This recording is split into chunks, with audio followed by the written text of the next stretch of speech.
President Museveni ukurabira umuhezi wa mukuru w'empanura z'ishengero Thomas Tayebwa nagira ngo government yatwirene yenda koza konka Dr. Kiza Besigye n'abapolida be batwirene banga kozesebwa niyo nshonga habwenche Besigye na mutahiwe Obed Rutare bakiriyo mu cyome. Ukuzinduka kwa Speaker Thomas Tayebwa nubwa nyuma y'abaturu muri rukungiro kwetombuito barkwenda kumanya habwenche umwana wabakiriyo mu cyome kandi n'enshonge zamukwatirwe zitarukushoboroka kurunji. Kwiha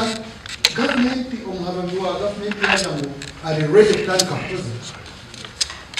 baro yaba Dr. Kiza Besigye bakiremu applications ikumi zone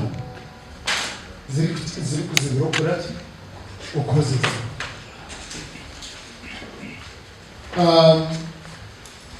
one okutandikana na Miscellaneous Television Application number 17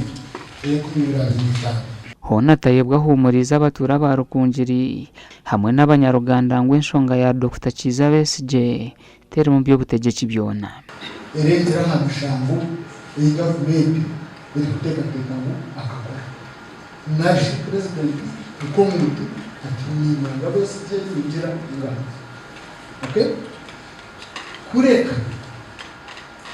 no kansirizi kugaruka mu kansirizi abantu bakumva kugira ngo n'abanyarwanda bombi kugira ngo Besigye naza process ba mu bitendero yekiragiro kiri kurenza government y'ikirageze mu gukora kuri message n'ibintu ubwo government y'union ko no kiri kubasika kugira ngo afune speed trial bamumbebe mbeza bashiro mu rukiko hariho bagambira hanshongeji Besigye arakwatseho kandi turagiyeyo tugashaka president wa musasire kandi president akamusasira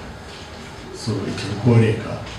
president umutuma go kusasira abwine kandi yitwanya Rukungiri twinde umutuma go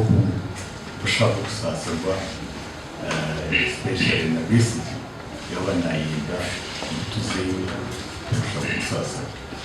ya politics